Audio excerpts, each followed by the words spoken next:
नमस्कार, मेरा नाम कृति प्रजापति है। मेरा सवाल मधु मैम से है। मैम, आज के समय में हम देखते हैं कि जापान जैसा जो देश है, जो कि आज एक विकसित अर्थव्यवस्था है, वहाँ पर ओल्ड एज पॉपुलेशन में भी स्किल डेवलपमेंट को ज़्यादा प्रमोट किया जाता है, जिससे कि वहाँ की जो अर्थव्यवस्था है उससे उसको बहुत बड़ा बूम मिलता है।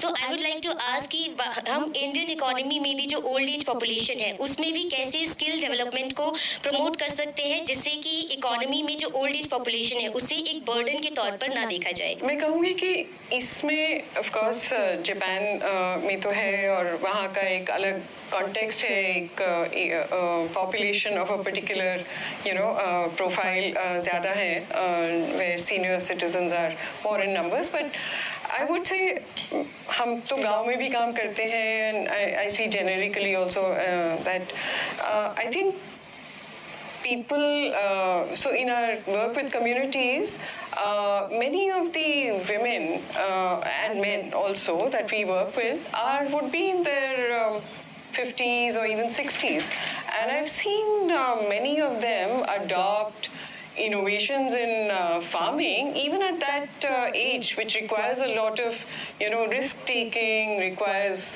breaking new boundaries and interacting with new stakeholders, etc.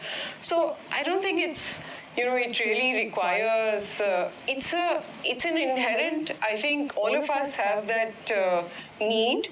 It just requires a nudge or an encouragement for it to blossom fully. And also I see now with the whole digital thing and these various kinds of upskilling kind of opportunities available in the over the virtual medium also. So I think there's a lot of opening up of those kinds of upskilling possibilities in India also.